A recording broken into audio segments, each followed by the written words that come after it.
Red tide is a type of phytoplankton called a dinoflagellate, and specifically it's a dinoflagellate called Carina brevis. The plankton community in Florida is usually pretty diverse with lots of different species present, and the red tide plankton is also usually present but at really tiny numbers, where their numbers overwhelm all the other plankton, and some toxins that they produce to defend themselves against being eaten also get explosively produced, and so you end up with this toxic phytoplankton bloom.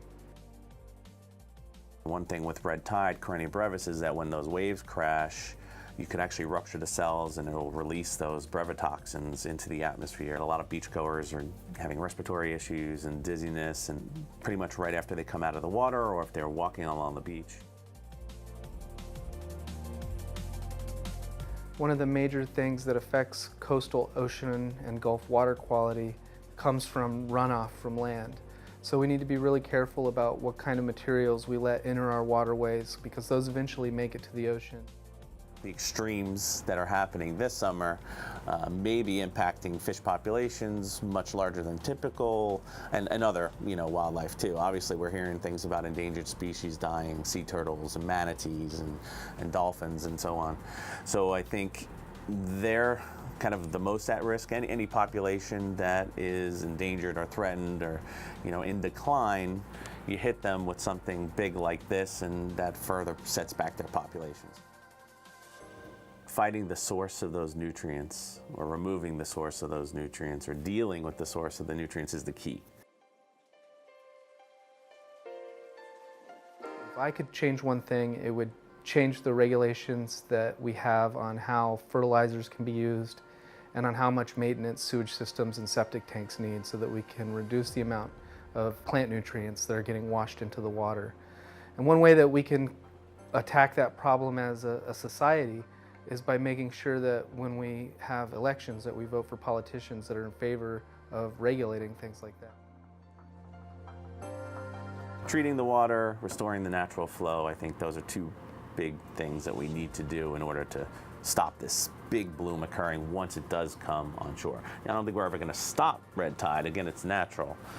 So we'll still get those blooms that come ashore every so often. We'll still see fish kills, but not to this extent that we're seeing this year or in future years potentially.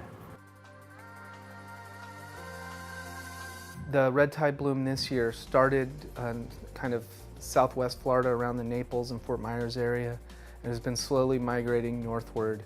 And that has a lot to do with the fact that the Caloosahatchee River comes to the Gulf of Mexico in the Naples area, in between Naples and Fort Myers, and that river brings a lot of agricultural runoff and pollution from Lake Okeechobee.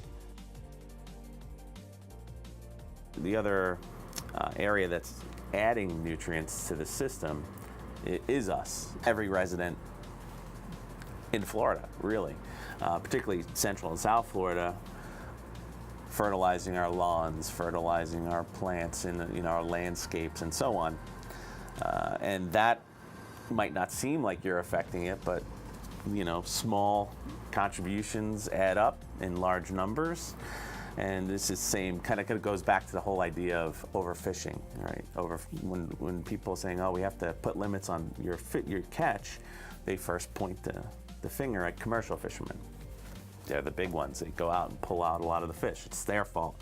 However, when you look at all the recreational fishermen that are not looked at collectively many times, you add them up, they have really big impacts. So same thing here with our yards and our landscapes. So learning how to use fertilizers appropriately. Most people don't really look at the label and read every little fine detail on how to use these things.